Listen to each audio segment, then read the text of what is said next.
구원의 확신 7번 구원을 받았는가. 사도행전 19장 1절 말씀. 아볼로가 고린도에 있을 때에 바울이 윗지방으로 다녀 에베소에서 와서 어떤 제자들을 만나 아볼로가 고린도로 이사간 후에 바울은 윗지방으로 다녀 전도하고 다시 에베소에 왔어요.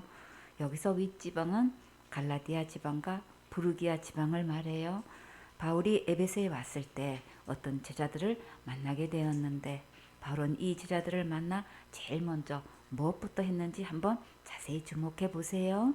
사도행전 19장 2절 말씀. 가로되 너희가 믿을 때에 성령을 받았느냐 가로되 아니라 우리는 성령이 있음도 듣지 못하였노라. 너희가 믿을 때라고 하면서 먼저 믿음을 점검하고 있지요. 사역자는 영혼을 만나면 먼저 믿음을 점검하고 참된 믿음인지 다른 믿음인지 분별해야겠지요. 너희가 믿을 때에 성령을 받았냐고 질문했는데 이들은 성령이 있음도 듣지 못했다고 했지요. 그러면 이들에게 성령을 어떻게 받는지 설명해 줘야겠지요.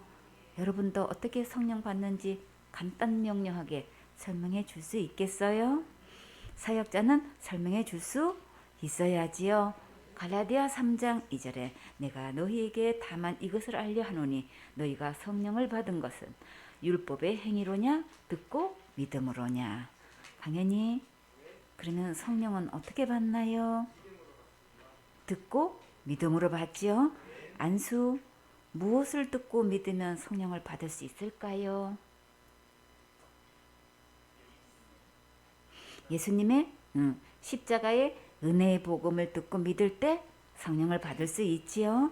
갈라디아 3장 5절에 너희에게 성령을 주시고 너희 가운데서 능력을 행하시는 이의 일이 율법의 행에서냐 듣고 믿음에 쓰냐.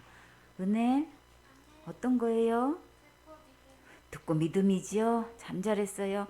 갈라디아 3장 14절에 이는 그리스도 예수 안에서 아브라함의 복이 이방인에게 미치게 하고 또 우리로 하여금 믿음으로 말미암아 성령의 약속을 받게 하려 함이니라. 하나님께서 오래전에 아브라함에게 약속하셨던 성령은 예수님의 십자가의 복음을 듣고 믿음으로 예수님 안에 있으면 성령을 받을 수 있어요. 사도행전 2장 33절에 하나님이 오른손으로 예수를 높이시매 그가 약속하신 성령을 아버지께 받아서 너희 보고 듣는 이것을 부어 주셨느니라.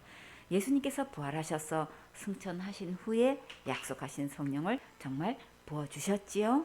성령님은 어떤 분이시고 과연 어떤 일을 하실까요? 누가복음 4장 18절에 주의 성령이 내게 임하셨으니 이는 가난한 자에게 복음을 전하게 하시려고 내게 기름을 부으시고 나를 보내사 포로된 자에게 자유를 눈먼 자에게 다시 보게 함을 전파하며 눌린 자를 자유케 하고 주의 은혜의 해를 전파하게 하려 하심이라 하였더라. 성령님이 오셔서 심령이 가난한 자에게 복음을 전해서 지옥 갈 모든 죄에서 구원해 주시고 자유케 하시려고 예수님의 십자가의 은혜의 복음을 전파하게 하셨어요. 요한복음 14장 26절에 보혜사 곧 아버지께서 내 이름으로 보내실 성령 그가 너에게 모든 것을 가르치시고 내가 너에게 말한 모든 것을 생각나게 하시리라. 성령님은 모든 것을 가르치시고 우리가 듣고 보고 배운 모든 것을 생각나게 해 주셔요. 요한복음 15장 26절에 내가 아버지께로서 너에게 보낼 보혜사 곧 아버지께로서 나오시는 진리의 성령이 오실 때에 그가 나를 증거하실 것이요 너희도 처음부터 나와 함께 있었으므로 증거하느니라. 보혜사 성령님, 진리의 성령님은 자신을 나타내지 않고 오직 예수님을 증거하셔요. 요한복음 16장 13절에 그러하나 진리의 성령이 오시면 그가 너희를 모든 진리 가운데로 인도하시리니 그가 자유로 말하지 않고 오직 듣는 것을 말하시며 장래를 너희에게 알리시리라. 우리를 도와주시는 성령님은 우리를 진리 되시는 예수님께로 인도하시고 자신의 생각대로 말씀하시지 않고 들은 것만 우리에게 전해주시고 미래에 있을 일도 알려주셔요. 자, 그러면 이 성령님은 반드시 받아야겠지요. 여러분은 이 성령님을 받았습니까? 성령님은 믿음으로 받는 거예요. 사도행전 19장 3절 말씀. 바울이 가로되 그러면 너희가 무슨 침례를 받았느냐 대답하되 요한의 침례로라. 바울은 제자들에게 처음에 믿을 때에 성령을 받았냐고 질문했는데 지금은 무슨 침례를 받았냐고 질문했지요. 그러면 믿는 것과 침례는 밀접한 관계가 있지요. 어떤 믿음으로 침례를 받았는가가 성령을 받는 것과도 직접 관계가 있어요. 침례 요한은 자기가 그리스도가 아니라고 분명히 밝히면서 예수님을 어떻게 소개했나요? 마태복음 3장 11절에 나는 너희에게 회개케 하기 위하여 물로 침례를 주거니와 내 뒤에 오시는 이는 나보다 능력이 많으시니 나는 그의 신을 들기도 감당치 못하겠노라. 그는 성령과 불로 너희에게 침례를 주실 것이요. 요한이 침례를 주는 것은 하나님께로 돌아오라고 물로 회개의 침례를 주지만 요한보다 능력이 많으신 예수님은 성령과 불로 침례를 주시는 분이셔요. 마태복음 3장 12절에 손에 키를 들고 자기의 타작마당을 정하게 하사 알곡은 모아 곳간에 들이고 쭉정이는 꺼지지 않는 불에 태우시리라. 한영이 성령 침례는 누가 주시나요? 예수님께서 주시지요. 그러면 우리는 어떤 침례를 받아야 할까요? 성령 침례를 받아야지요. 다 같이 말씀 충만, 성령 충만. 말씀 충만하면 성령 충만이에요. 예수님을 믿는 자는 알곡을 모아 천국 곳간에 들이시고 예수님을 믿지 않는 쭉정이는 꺼지지 않는 지옥불에 태우셔요. 한빛이 우리가 어떻게 하면 알곡이 될 수 있을까요? 예수님을 믿으면 알곡이 될 수 있지요. 다 같이 암송. 요한복음 5장 24절 말씀. 내가 진실로 진실로 너희에게 이르노니 내 말을 듣고 또 나 보내신 이를 믿는 자는 영생을 얻었고 심판에 이르지 아니하느니 사망에서 생명으로 옮겼느니라. 요한복음 5장 24절 말씀. 아멘. 예수님의 말씀을 듣고 믿으면 영생의 알곡을 맺어서 천국에 갈 수 있어요.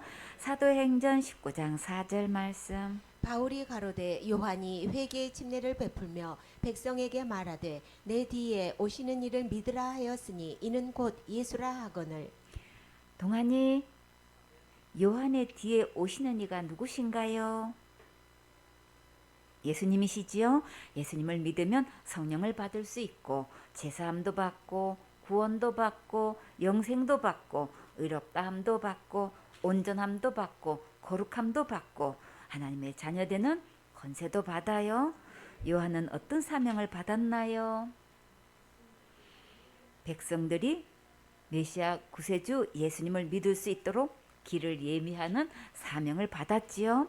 마태복음 3장 3절에 저는 선지자 이사야로 말씀하신 자라 일렀어되 강야에 외치는 자의 소리가 있어 가로되 너희는 주의 길을 예비하라 그의 첩경을 평탄케 하라 하였느니라. 예수님께로 속히 돌아올 수 있는 빠른 길을 준비하라고 하셨지요. 이사야 40장 3절에 외치는 자의 소리여 가로되 너희는 강야에서 여호와의 길을 예비하라 사막에서 우리 하나님의 대로를 평탄케 하라.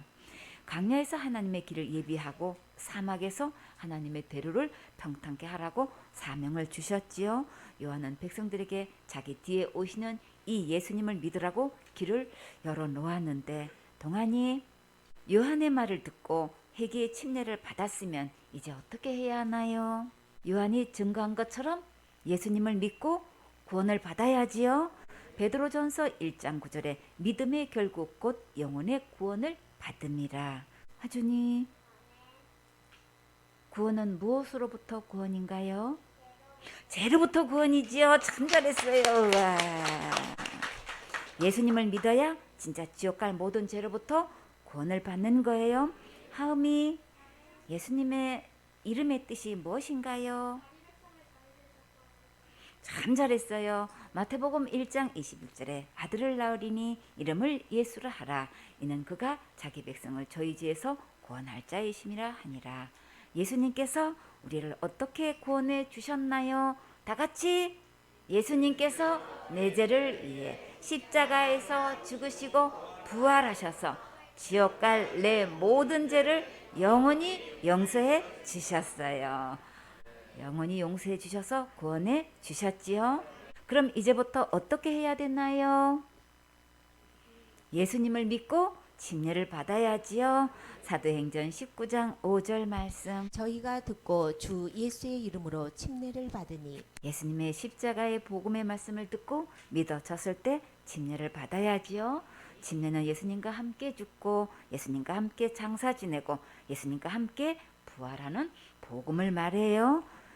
갈라디아 2장 20절에 내가 그리스도와 함께 십자가에 못 박혔나니 그런즉 이제는 내가 산 것이 아니요 오직 내 안에 그리스도께서 사신 것이라. 이제 내가 육체 가운데 사는 것은 나를 사랑하사 나를 위하여 자기 몸을 버리신 하나님의 아들을 믿는 믿음 안에서 사는 것이라. 복음의 말씀을 들으면 믿음이 자라지요. 예수님의 이름으로 침례를 받은 것은 지옥 갈 모든 죄에서 구원하신 것을 믿고 받는 거예요. 다 같이 복음을 심었습니다. 복음이 싹이 났네요. 복음이 자랐습니다. 100배 100배 맺혔습니다. 1000배 1000배가 맺혔습니다. 만배 만배가 맺혔습니다. 무한대로 맺혔습니다. 참 잘했어요. 바울이 전한 복음을 듣고 오늘 몇 명이 구원을 받고 성령 충만함을 받았을까요? 사도행전 19장 6절 말씀. 바울이 그들에게 안수함에 성령이 그들에게 임하심으로 방언도 하고 애언도 하니. 여러분은 어느 나라 말로 방언하고 싶으세요? 영어 그래요. 저도 영어로 방언했으면 참 좋겠어요. 여러분이 예언을 한다면 어떤 일을 말하고 싶은가요? 복음의 말씀을 더 깊이 깨닫기를 원하지요. 사도행전 19장 7절 말씀. 모두 12사람쯤 되니라. 여러분은 이 12사람의 숫자를 보고 어떤 생각이 들었나요? 나도 이 12사람 속에 있었으면 얼마나 좋을까.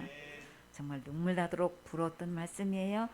다 같이 내 맘 아시는 주 항상 함께 계셔 약한 내 영혼에 위로와 능력 주시네.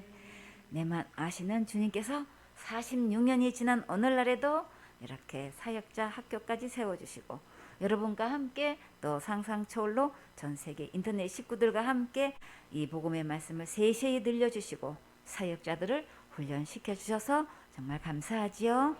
그래서 우리는 소망이 있어요.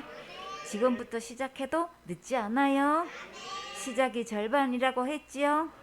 복음으로 양육할 영혼을 붙여달라고 간절히 기도하세요.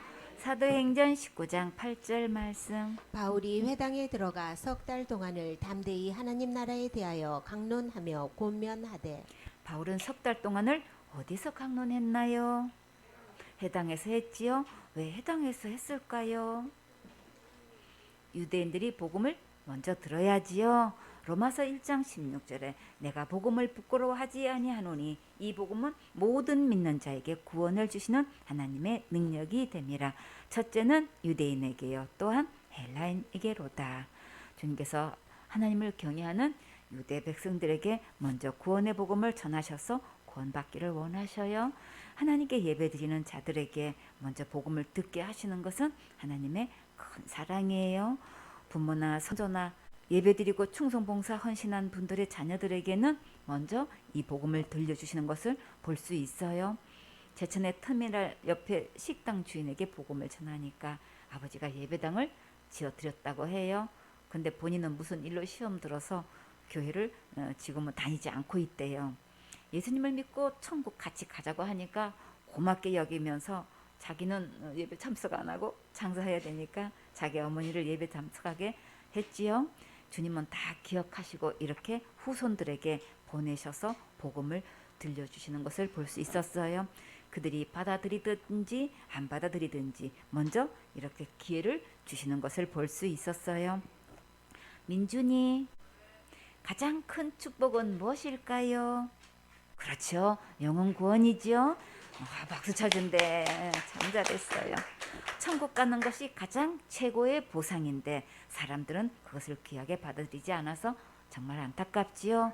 에베소 회당에서 유대인들에게 복음을 먼저 전하게 하셔서 구원받을 수 있는 기회를 주셨는데 과연 이들은 듣고 어떻게 반응했을까요? 사도행전 19장 9절 말씀. 어떤 사람들은 마음이 굳어 순종치 않고 무리 앞에서 이 도를 비방하거늘 바울이 그들을 떠나 제자들을 따로 세우고 두란노 서원에서 날마다 강론하여. 복음을 듣고 받아들이는 자가 있고 받아들이지 않는 자가 있으면 어떻게 해야 할까요? 이제는 분리할 때가 되었지요. 같이 듣고 같이 믿었으면 계속 그곳에서 전하면 좋겠는데 이렇게 무리가 나뉘면 따로 해야겠지요. 두란노 서원에 날마다 강론한 이 장소에서 얼마나 같이 배우고 싶었는지 몰라요. 나도 이 시대에 태어났으면 얼마나 좋았을까. 이 말씀을 읽을 때마다 눈물 나도록 부러웠어요. 그런데 좋으신 주님께서 이보다 더 좋은 예배당에서 여러분과 함께 마음껏 예배드리고 인터넷 식구들과 함께 성경 공부할 수 있도록 응답해 주셔서 정말 감사해요. 이런 심정으로 말씀을 사모하고 읽고 들으세요. 그러면 말씀을 가르쳐 주시고 깨닫게 해 주셔요. 두란노 서원에 대해서 한번 살펴볼까요? 두란노 서원은 에베소의 철학자이며 수사학자인 트란누스가 세운 철학 강연장이에요. 헬라어로 스콜레인데 휴식, 자유란 뜻이 있어요. 스승과 학생이 여가 시간을 이용하여 자유롭게 토론하는 장소나 강연장으로 발전했는데 한편 배자사본에 의하면 바울은 이곳에서 오전 11시에서 오후 4시에 강연장을 사용한 것으로 보고 있어요. 아무것도 이 시간에는 두란노에서 헬라의 철학 강의가 없었기 때문에 그 공간을 이용했던 것 같아요. 사도행전 19장 10절 말씀. 이같이 두 해 동안을 하매 아시아에 사는 자는 유대인이나 헬라인이나 다 주의 말씀을 듣더라. 비시디아 안독 회당에서도 온 성이 거의 다 와서 복음 말씀을 들었는데 에베소에서도 주님께서 놀랍게 일해 주셔서 이렇게 유대인이나 헬라인이나 다 와서 말씀을 들었어요. 정말 주님의 은혜가 감사하지요. 주님 서울교회도 이렇게 몰려와 달려와 나라와 복음을 듣고 구원받게 해주세요. 아멘.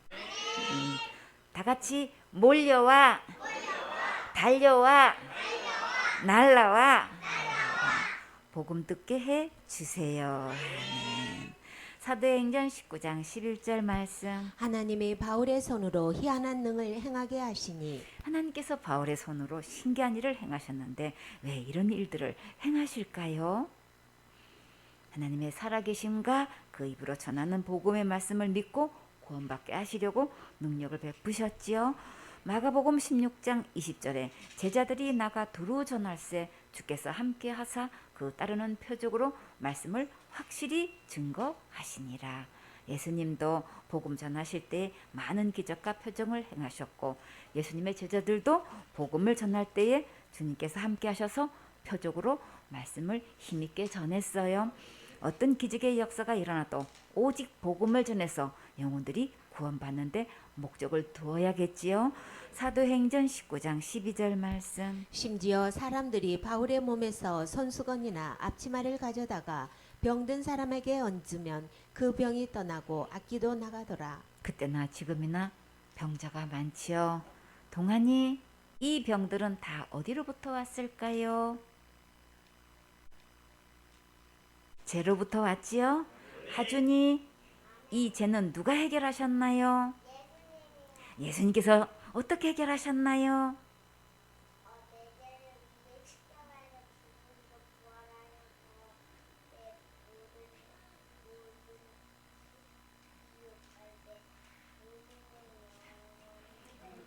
그랬지요. 참 잘했어요. 주원이, 모든 질병은 누가 해결하셨나요? 예수님께서 해결하셨지요. 예수님께서 어떻게 해결하셨나요? 예수님께서 채찍에 맞아 주심으로 깨끗하게 해결하셨지요. 이사야 53장 5절에 그가 찔림은 우리의 허물을 인함이요 그가 상함은 우리의 죄악을 인함이라. 그가 징계를 받음으로 우리가 평화를 누리고 그가 채찍에 맞음으로 우리가 나음을 입었도다.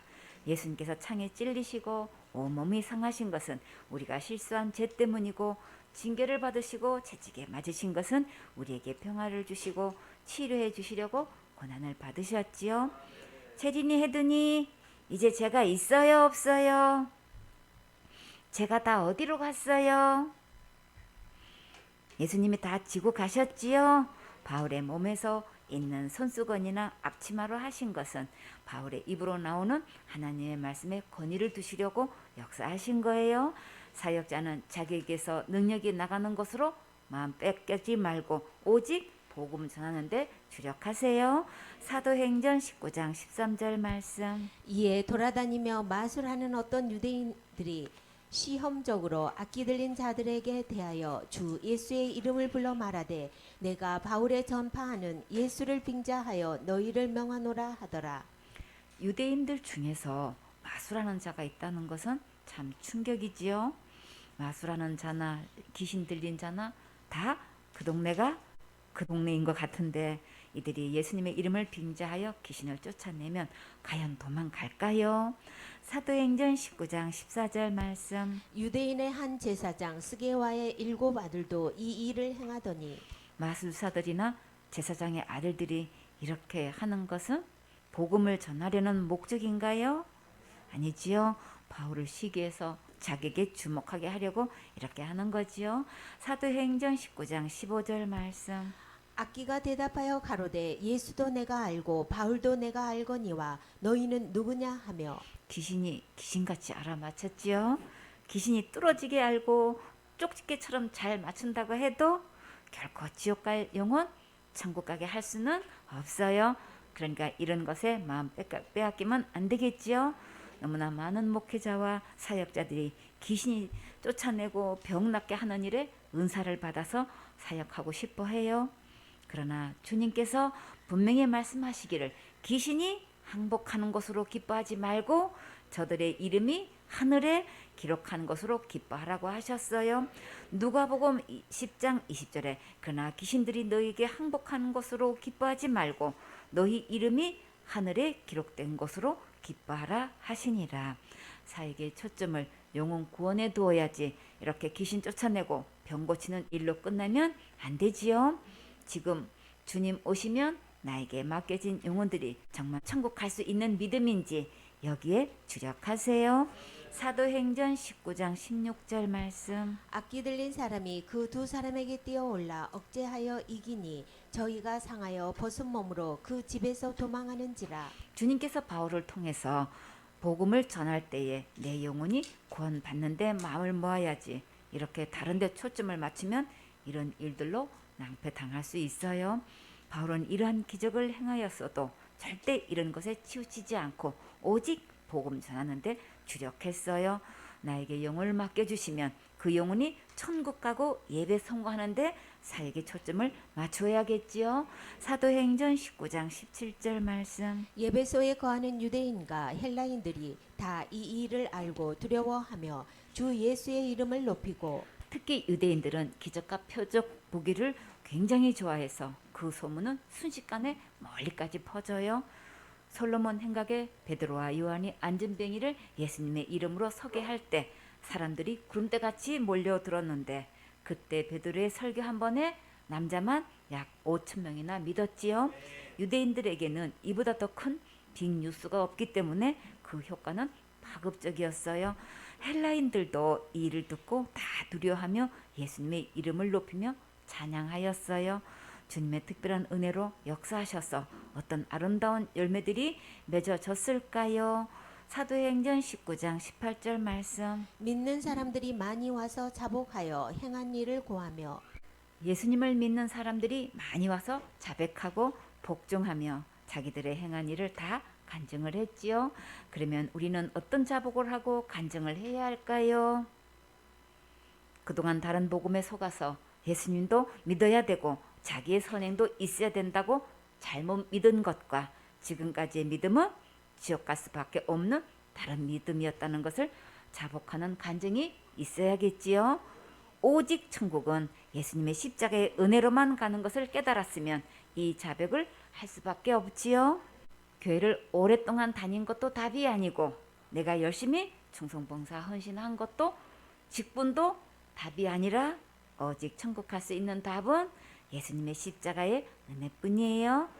다 같이 다른 길은 없어요. 아멘. 천국에 들어가는 길은 예수님 뿐이지요. 아멘. 내 행위 믿지 않고 오직 예수님만 믿는 것이 정답이에요.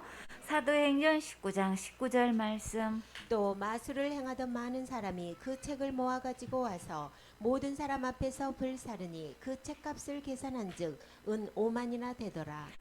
유대인 사회 풍습에서는 결혼할 때 남자가 여자에게 사랑의 증표와 지참금의 형태로 드라크마 10개를 끼워 예비 신부 머리에 둘러주었지요. 드라크마 한 개의 무게는 4.3g인데 신약 시대의 이 단위는 로마의 데나리온과 무게가 같게 했어요. 따라서 데나리온은 그리스에서 드라크마와 같아요. 여러분은 값이 나가는 것을 팔지 않고 이렇게 완전히 불태워 버릴 수 있겠어요? 쉽지 않겠지요? 그러나 예수님의 십자가의 그 사랑을 믿으면 아낌없이 가감히 버릴 수 있어요. 어렸을 때 우리 집에 하나님께서 싫어하시는 것이 무엇이 있을까 찾아보다가 한 번도 본 적이 없는데 그것을 기도하면서 찾아보니까 한 이렇게 손바닥만한 손에 딱 쥐어질 수 있는 엄청 무거운 동으로 만든 부처상이 우리 집에 있더라고요. 어떻게 그게 있었는지 몰라. 그래가지고 이제 그거는 틀림없이 이제 아버지 건데 휴지로 돌돌돌 말아가지고 있는 힘껏 아주 그냥 집어 던져서 이제 버렸는데 돌아오는데 너무 기쁜 거야 막. 그 뒤로 아버지께서 찾지도 않으셨고 예수님 믿고 천국 가셨어요.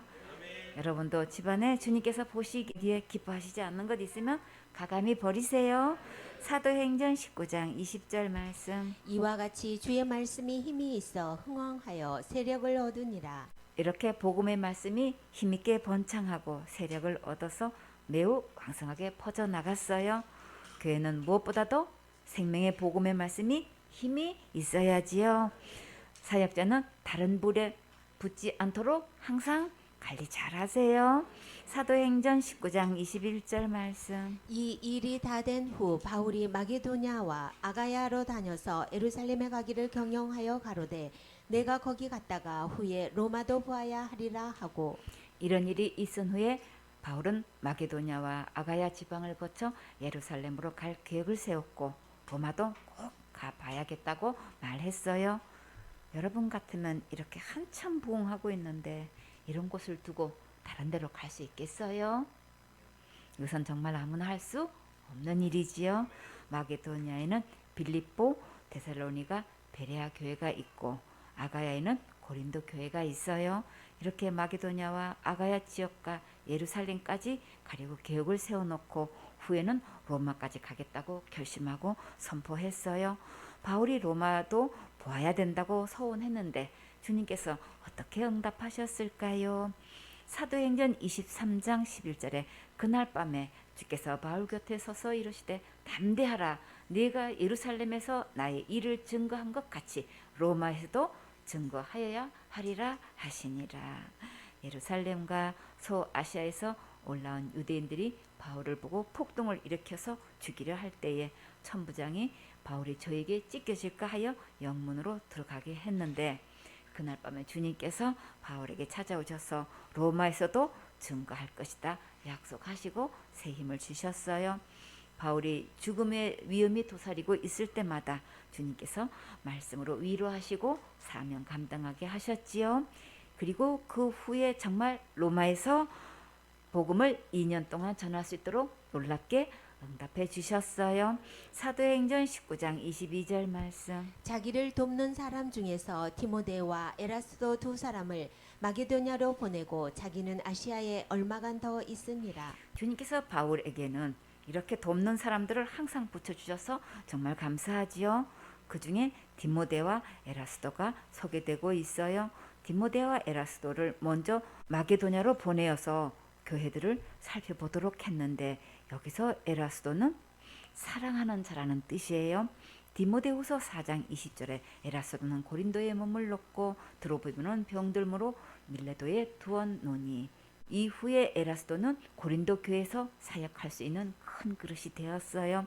로마서 16장 23절에 나와 온 교회의 식구인 가이오도 너에게 문안하고 이승의 제무 에라스도와 형제 구하도도 너에게 문안하느니라. 고린도는 아가야 지방의 수도인데 이 성의 재물을 맡은 고급 관리직에 있는 막강한 위치에서 에라스도는 바울의 동역자가 되어서 주의 일에 협력한 멋진 사역자예요. 세상의 높은 자리에서 돈과 권력을 가지고 있으면서도 주와 복음을 위해서 헌신하고 사역할 수 있는 것은 정말 멋지고 아름답지요. 주님, 서울교회 청년들도 다 이렇게 귀하고 멋지게 쓰임 받을 수 있도록 크게 축복해 주세요. 아멘. 사도행전 19장 23절 말씀. 그때쯤 되어 이 도로 인하여 적지 않은 소동이 있었으니 바울과 함께 있던 디모데와 에라스도를 마게도나로 파송한 무렵에 에베소에서 큰 소동이 일어났어요.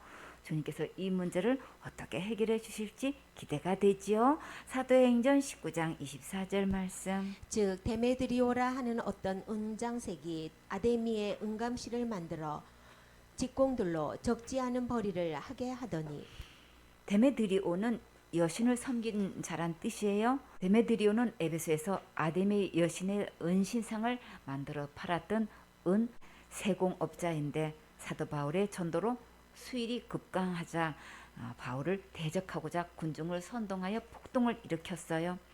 아데미에 대해서 먼저 한번 살펴볼까요? 아데미는 사냥의 여신, 달의 여신이란 뜻이 있어요. 에베소의 수호신이며 서아시아의 모든 여신의 어머니신으로 풍요와 다산을 주관한다고 믿었어요. 한편 아데미는 그리스 신화에 등장한 올림포스 12신 중 한 여신으로 주신인 제우스와 여신 레토 사이에 태어난 딸로 섬겼는데 아데미는 해의 신 아폴론과는 쌍둥이 남매로서 달의 신이자 수렵의 신이며 처녀들의 수호자여 출산과 토지의 비옥함을 주장하는 처녀신이라 믿고 숭배하고 있었어요. 아데미란 명칭은 헬라명인 아르테미스의 의미고 로마인들은 이 여신을 다이아나로 불렀어요. 사도 바울이 에베소 방문 때 목격한 아데미 신전은 원래 BC 356년경 파괴되었다가 재건된 곳으로서 에베소인들의 자랑이었어요. 아데미 신상을 보면 유방에 24개가 있고 사자, 호랑이, 사슴 등 다양한 동물들을 몸에 붙여 놓았고 남자 사제들이 24마리 항소 고환을 잘라 아데미 여신의 목에 걸면 군중들은 광적으로 열광한대요. 에베소에서 은으로 아데미 신상 모양을 만들어 파는 은장색 데메드리오는 바울이 사람의 손으로 만든 우상은 결코 신이 될 수 없다고 가르치니까 우상을 만들고 파는 업에 방해가 될 것을 염려하여 바울 일행을 몰아세우고자 온 시내를 요란하게 선동했어요. 사도행전 19장 25절 말씀. 그가 그 직공들과 이러한 영업하는 자들을 모아 이르되 여러분도 알거니와 우리의 유족한 생활이 이 업에 있는데 이들은 이 아데미 여신을 만들어 팔아서 여유로운 생활을 하면서 잘 먹고 잘 살아왔다고 했지요. 사도행전 19장 26절 말씀. 이 바울이 에베소뿐 아니라 거의 아시아 전부를 통하여 허다한 사람을 권하여 말하되 사람의 손으로 만든 것들은 신이 아니라 하니 이는 그대들도 보고 들은 것이라. 주원이 사람의 손으로 만든 것이 신이에요? 신이 아니에요? 신이 아니지요. 하주니 이 말이 바울이 지은 말인가요? 하나님의 말씀인가요? 하나님의 말씀이지요. 참 잘했어요. 출애굽기 20장 1절에 하나님이 이 모든 말씀으로 일러 가라사대 나는 너를 애굽 땅 종되었던 집에서 인도하여 낸 너의 하나님 여호와라. 너는 나 외에 다른 신들을 내게 있게 말지니라. 하나님 외에 다른 신을 있게 하지 말라고 분명히 말씀하셨지요. 출애굽기 20장 4절에 너를 위하여 새긴 우상을 만들지 말고 또 위로 하늘에 있는 것이나 아래로 땅에 있는 것이나 땅 아래 물속에 있는 것에 아무 형상이든지 만들지 말며, 어떤 모양이든지 우상을 만들지 말라고 하셨어요. 출애굽기 20장 5절에 그것들에게 절하지 말며 그것들을 섬기지 말라. 나 여호와 너의 하나님은 질투하는 하나님인즉 나를 미워하는 자의 죄를 갚되 아비로부터 아들에게로 3, 4대까지 이르게 하거니와. 사람이 만든 것에 신이라고 하면서 절하지 말라고 확실히 말씀하셨지요. 만약에 다른 우상에게 절하면 하나님은 질투하셔서 자손 3, 4대까지 미워하시고 죄를 받게 돼요. 출애굽기 20장 6절에 나를 사랑하고 내 계명을 지키는 자에게는 1000대까지 은혜를 베푸느니라. 하나님께 예배 성공하고 예수님 말씀대로 순종하는 자에게는 1000대까지 은혜를 베풀어 주셔요. 다 같이 예배 성공, 인생 성공, 예배 성공, 인생 행복. 바울은 이렇게 성경 말씀대로 사람이 만든 것은 신이 아니니까 섬기지 말라고 전했는데 아담의 신을 섬기고 이것을 만드는 자들이 장사가 되지 않는다고 들고 일어났어요. 사도행전 19장 27절 말씀. 우리의 이 영혼만 천하여질 위험이 있을 뿐 아니라 큰 여신 아데미의 정각도 경홀히 여김이 되고 온 아시아와 천하가 위하는 그의 위엄도 떨어질까 하노라 하더라.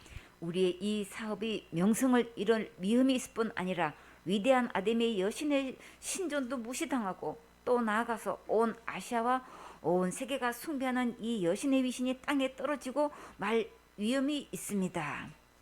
정말일까? 정말 이들이 돈벌이와 상관없었어도 이렇게 말했을까요?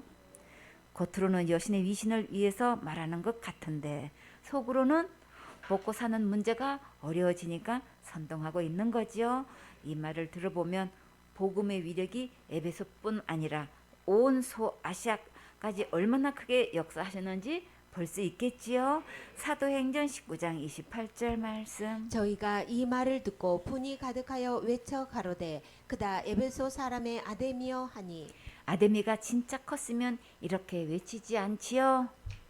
옛날에 약장사들이 약선전할 때에 서커스탄 동원해서 이것저것 보여주면서 결국 약선전하지요. 진짜 효과가 있는 명약은 요란하게 선전 안 해도 잡사만 봐. 한마디만 하면 복용해 본 사람이 효과를 보면 사람들에게 저절로 소문내게 되어 있지요.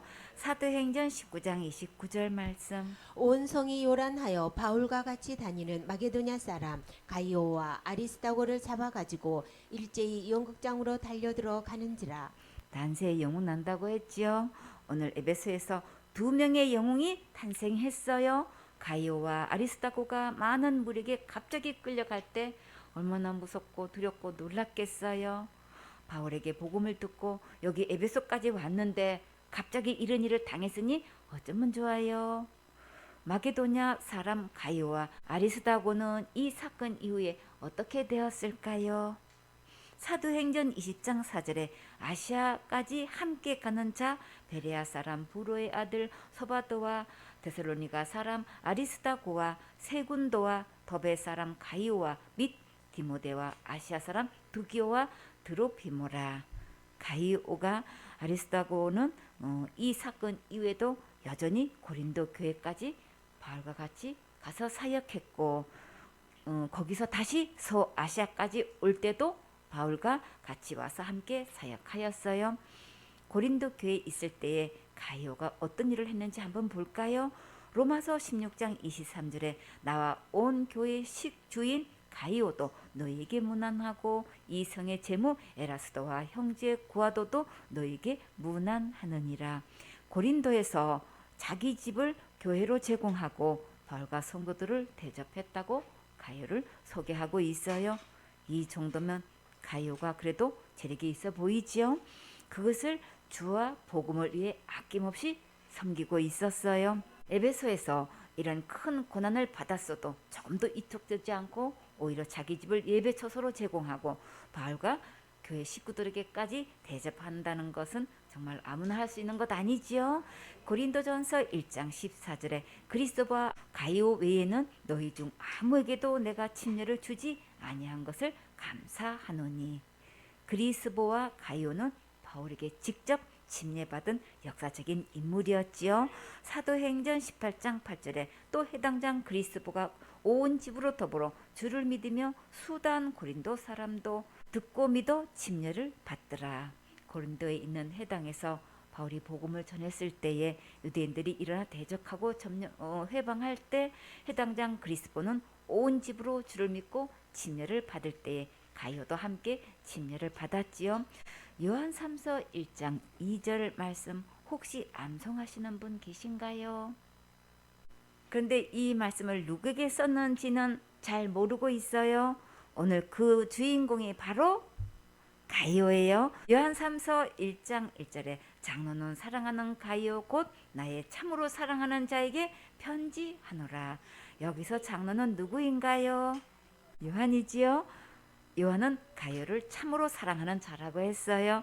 여러분도 이렇게 참으로 사랑받는 제자가 되세요. 요한삼서 1장 2절에 사랑하는 자여 내 영혼이 잘된 같이 내가 범사에 잘되고 강건하기를 내가 간구하노라. 지도자로부터 이런 기도를 받을 수 있는 것은 정말 큰 은혜지요. 여러분도 이런 축복을 받고 싶으세요? 주님, 생수원의 식구들 모두 영혼이 잘되고 범사에 잘되고 강건한 축복을 내려주세요. 아멘. 그러면 가이오는 어떻게 이런 축복을 받았는지 주목해 보세요. 요한삼서 1장 3절에 형제들이 와서 내게 있는 진리를 증거하되 네가 진리 안에서 행한다 하니 내가 심히 기뻐하노라. 가이오는 진리 안에서 성경 말씀대로 행함으로 요한을 크게 기쁘게 했어요. 여러분도 예수님의 십자가의 은혜의 복음을 그대로 믿고 그대로 전하면 가장 기쁘게 해드리는 거예요. 요한삼서 1장 4절에 내가 내 자녀들이 진리 안에서 행한다 함을 듣는 것보다 더 즐거움이 없도다. 예수님 안에서 한 마음 한 뜻 한 입이 되어서 한 길 가게 될 때 가장 안심이 되고 기쁘고 즐겁게 하는 거예요. 자기에게 보낸 편지가 성경이 되고 자기 이름과 수관 모든 것이 만천하에 다 알려주셨어요. 이보다 더 큰 보상이 어디에 있을까요? 여러분도 가이오처럼 칭찬받는 멋진 주인공 되세요.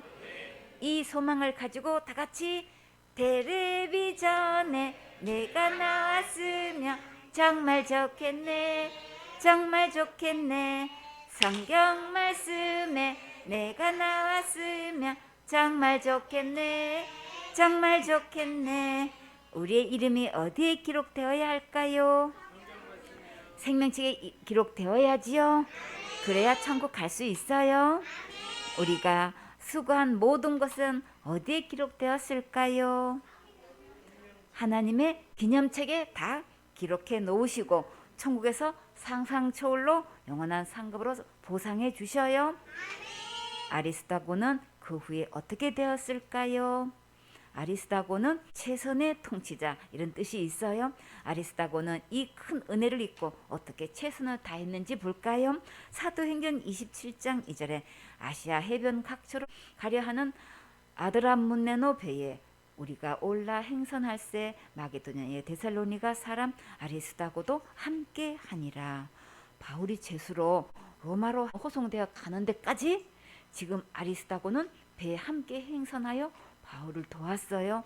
정말 이런 충신도 없지요. 골로새 4장 10절에 나와 함께 갇힌 아리스다고와 바나바의 생질 마가와 이 마가에 대하여 너희가 명을 받았음에 그가 이러거든 영접하라. 아리스다고는 로마에서 바울과 함께 감옥에까지 갇혔지요. 어떻게 이렇게 진국일 수 있을까요? 정말 감사하지요. 그런데 여기에 함께 갇힌 자가 또 누가 있었나요? 1차 전도 여행 때 밤빌리아에서 도망간 마가가 지금 어떻게 바울과 함께 옥에 갇혔을까요? 마가 때문에 바울이 바나바와 심히 다투고 결국 따로 사역의 길을 가게 되었는데 어떻게 지금은 바울과 함께 로마 감옥에 갇히기까지 함께 바울의 동역자가 되었을까요? 이것은 완전히 주님의 놀라운 걸작품이지요. 다 같이 나는 걸작품 하나님의 최고의 작품. 참 잘했어요. 그래서 우리도 소망이 있어요. 주님께서 친히 우리도 마가처럼 빚으셔서 귀하게 쓰임받는 사역자로 만들어 가셔요.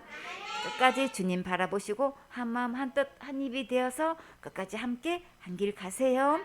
빌레보서 1장 24절에 또한 나의 동력자 마가 아리스도하고 데마 누가가 문안하느니라. 바울이 로마 감옥에 갇혔을 때도 끝까지 함께한 아리스타고를 바울이 빌레몬에게 편지할 때 나의 동력자라고 마가 아리스타고를 소개했지요. 주와 복음을 위해 함께 사역할 수 있는 것은 정말 가장 큰 축복이지요. 주님은 다 기억하시고 이렇게 가이오와 아리스타고를 끝까지 귀하게 쓰시고 보상해 주셨어요. 마가도 결국 이렇게 주와 복음을 위해 감옥에까지 갇히는 사역자로 바울의 동역자가 되었어요. 여러분도 끝까지 함께 가면 주님께서 책임지시고 복음의 사역자로 귀하게 쓰임받게 해주셔요. 사도행전 19장 30절 말씀. 바울이 백성 가운데로 들어가고자 하나 제자들이 말리고. 바울의 입장에서는 차라리 자기가 붙잡혀 가는 게 1000번이고 10,000번이고 낫겠다고 생각했겠지요. 얼마나 마음을 태웠을까요? 바울의 심정이 여러분도 느껴지지요.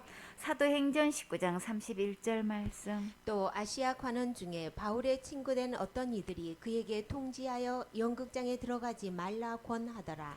아시아 지방의 로마 고관 관리 중에 바울의 친구들이 있었지요.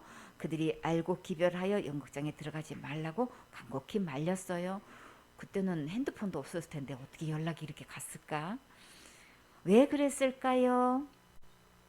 그대로 들어갔다가는 바울이 죽을 불보듯 뻔하니까 친구라면 당연히 말렸겠지요.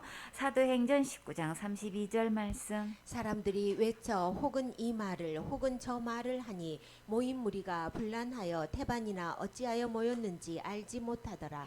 군중들은 반수 이상이 왜 모였는지조차도 모르고 모였고 저마다 떠들어대서 연극장 안이 온통 어수선하고 혼란스럽고 불란했어요. 사도행전 19장 33절 말씀. 유대인들이 무리 가운데서 알렉산더를 권하여 앞으로 밀어내니 알렉산더가 손짓하며 백성에게 발명하려 하나. 알렉산더와 알렉스와 아네르에서 유래했으며 인간의 보호라는 의미를 가지고 있어요. 유대인들이 알렉산더를 밀어내어 변호하려고 했는데 그 이름 뜻대로 이들을 잘 보호했을까요? 사도행전 19장 34절 말씀. 저희는 그가 유대인인 줄 알고 다 한 소리로 외쳐 가로되 그다 에베소 사람의 아데미어 하기를 2시 동안이나 하더니. 알렉산더가 유대인인 줄 알고 듣지도 않고 크다 에베소 사람의 아데미어라고 외치기 시작했어요. 어떻게 2시간 동안 똑같은 말을 이렇게 외칠 수 있을까요? 목 다시었겠다. 자기들이 생계 위험을 느끼고 있다고 생각하니까 그게 다랬겠지요. 그러면 주님께서 이 문제를 어떻게 해결하실까요? 사도행전 19장 35절 말씀. 서기장이 무리를 안돈시키고 이르되 에베소 사람들아 에베소 성이 큰 아데미와 미 스스에게서 내려온 우상의 정각지기가 된 줄을 누가 알지 못하겠느냐. 주님께서 에베소 서기장을 통해 군중을 진정시켜 주셨어요. 에베소 성이 큰 아데미와 및 스스에게서 내려온 우상의 정각지기 된 줄을 알고 있으니까 이제 그만하라고 달랬어요. 지금 이 서기관이 하는 말을 한번 살펴볼까요? 스스는 로마의 주피터에 해당되는 헬라의 주신 제우스를 말해요. 헬라인들은 제우스를 우주 최고의 통치자이며 신들과 인간의 지배자로 여겼는데 헬라의 스토 철학자들은 소나기와 바람과 벼락 등이 제우스가 세상을 통치하는 권력을 상징적으로 보여주는 것이라고 생각했어요. 주피터는 고대 로마 최고 신이라고 믿었는데 그리스 신화의 제우스와 동일시했으며 그 이름은 아버지인 디에우스의 뜻이 줄어든 것으로 본래는 제우스와 같으며 인도 유럽의 여러 부족의 천공신인데 하늘신이라는 거예요. 거기에서 나아가서 다양한 기상 현상을 지배하는 신, 나아가서는 인간 세계의 동향도 정하는 신으로 여겼고 결국에는 국가로서의 로마의 운명을 지배하는 최고 신으로 숭배되었어요. 또 바울의 1차 선교 여행 때 루스드라에서 바나바와 바울이 나면서부터 걷지 못하는 안전뱅이를 일으켜 세우는 모습을 보고 루스드라 사람들이 바나바를 제우스라 하고 스스라고 했지요. 바울은 홈에 헤르메스로 부르고 신이 내려왔다고 제사하겠다고 소동을 일으킨 바 있지요. 여러분은 이런 이야기를 들으면 심령이 어떻게 느껴오나요? 이런 얘기 더 듣고 싶지 않지요? 거짓의 영역에 속아서 숭배하고 있는 것을 보면 정말 안타깝고 답답하지요. 에베소 서기관은 이렇게 말하면서 에베소 시민들을 달래고 있었어요. 사도행전 19장 36절 말씀. 이 일이 그렇지 않다 할 수 없으니 너희가 가만히 있어서 무엇이든지 경솔히 아니하여야 하리라. 조심성 없이 가볍게 경솔하게 언행하다가 오히려 자기들이 법에 걸릴 수 있지요. 사도행전 19장 37절 말씀. 전각에 물건을 도적질하지도 아니하였고 우리 여신을 회방하지도 아니한 이 사람들을 너희가 잡아왔으니.